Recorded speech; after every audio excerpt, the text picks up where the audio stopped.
Base currency and code currency forex में क्या होते हैं, चलिए इस वीडियो में समझते हैं डिटेल्स में। तो सीरीज के पार्ट 1 में हमने सीखे थे major pairs, minor pairs and exotics pair. तो इधर हमने समझा था कि दो देशों का करेंसी मिलकर एक पेयर बनते, एक करेंसी पेयर बनते। तो इनमें से मेजर कौन से है, माइनर कौन सी है, और मैंने ऑलरेडी बता दिया।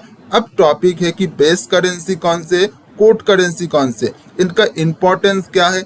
अब देखे होंगे कि फॉरेक्स में आपका न्यूज़ आते हैं, लेकिन न्यूज़ सिर्फ एक ही करेंसी में आता है। तो आपको जो पेयर आप ट्रेडिंग कर रहे हो उसको कैसे इम्पैक्ट करेगा, वो बेस करेंसी है या कोड करेंसी है, इसके ऊपर डिपेंड करता है। अगर आपको बेस करेंसी नेगेटिव होता है तो उस हिसाब से होता है, अगर कोड करेंसी पॉजिटिव या नेगेटिव आपका रिपोर्ट आता है तो उस हिसाब से आपका पेयर इवेल्युएट होते हैं, आपका पेयर का चार्ट ऊपर नीचे जाता है। तो अभी समझते हैं कि आपको कोड करेंसी कौन है और बेस करेंसी कौन से। तो जो भी पेयर आप ट्रेड कर रहे हो उसका जो पहला करेंसी है वो होता है बेस करेंसी, उसका जो सेकेंड करेंसी दिया होता है वो होता है कोड करेंसी।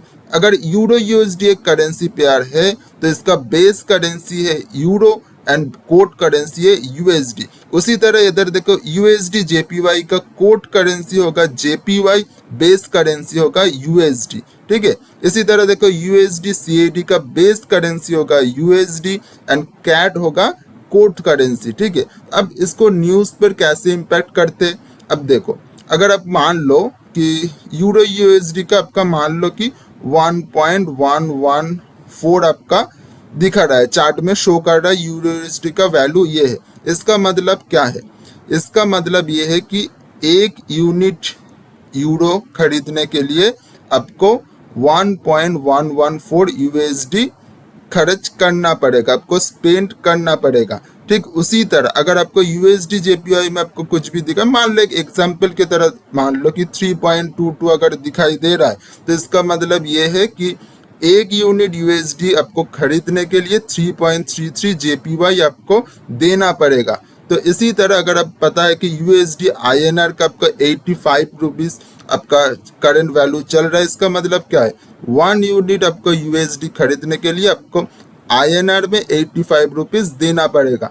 तो वो है कोड करेंसी जो सेकेंड वाला है, और जो फर्स्ट वाला है वो होगा आपका बेस करेंसी। ठीक है, वही इधर आपको दिया हुआ है, मैंने लिखा है, रुकिए लिखा है, ये आप स्क्रीनशॉट ले सकते हो। ठीक है, अब मैं आपको बताता हूँ कि इसको आपको जो न्यूज़ आते हैं इसको आपको इम्पैक्ट कैसे करता है। देखो, जो पेयर है, अगर जीबीपी आपको मान लो कि आपको बेस करेंसी में है तो इसका न्यूज़ अगर पॉजिटिव आता है तो आपका मार्केट भी, आपका चार्ट भी डायरेक्शन ऊपर की तरफ पॉजिटिव डायरेक्शन में भागेगा। लेकिन अगर यही करेंसी अगर आपको कोड करेंसी में दिखाई दे रहा है तो वही सेम न्यूज़ पर आपका जो चार्ट होगा वो नेगेटिव में चला जाएगा। क्यों? क्योंकि इधर जब भी कोड करेंसी का पॉजिटिव है मतलब बेस करेंसी के लिए खराब न्यूज़ है, अगर बेस करेंसी का पॉजिटिव न्यूज़ है मतलब कोड करेंसी के लिए खराब है। हाँ, हो सकता है आपको थोड़ा सा लग रहा है कि क्या हो, आप अगर फिर से एक बार रिपीट करके सुन लोगे तो आपको समझ में आ जाएगा। मैं फिर से एक बार बता दे रहा हूँ। देखिए इधर देखिए जीबीपी यूएसडी आपको एक दिखाई दे रहा है 1.35, जैसे मैंने बताया था। अगर मान लो इधर आपका बेस करेंसी है जीबीपी, ठीक है, और आपका कोड करेंसी है यूएसडी। अगर जीबीपी के लिए इधर अगर पॉजिटिव न्यूज़ आते हैं तो ये ऊपर ही जाएगा। ठीक है, लेकिन अगर जीबीपी के लिए नेगेटिव न्यूज़ आता है तो ये जीबीपी नीचे आएगा। ये बात आपको समझ में आ गया।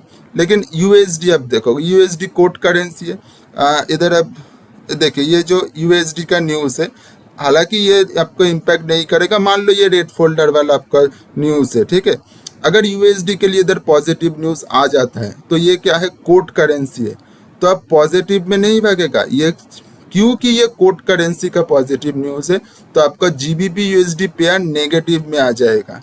ठीक है, अब यूएसडी के लिए अगर आपको पॉजिटिव न्यूज़ आपको दिखाई पड़ रहा है न्यूज़ में तो क्या होगा, तो जैसे मैंने बताया कि नीचे आएगा। अगर नेगेटिव न्यूज़ आता है तो जीबीपी यूएसडी पेयर ऊपर भाग जाएगा।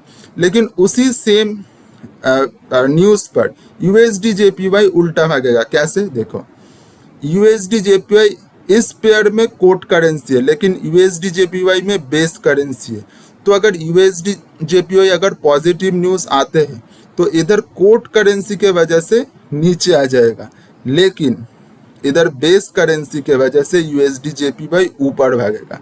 आई होप आप समझ गए होंगे, अगर नहीं समझे तो 2-3 बार अगर आप रिपीट कर लोगे तो आई होप आप समझेंगे। अगर नहीं भी समझे तो आप कमेंट में बता देना, मैं फिर से और एक बार बोलने की कोशिश करूंगा। थैंक यू, धन्यवाद।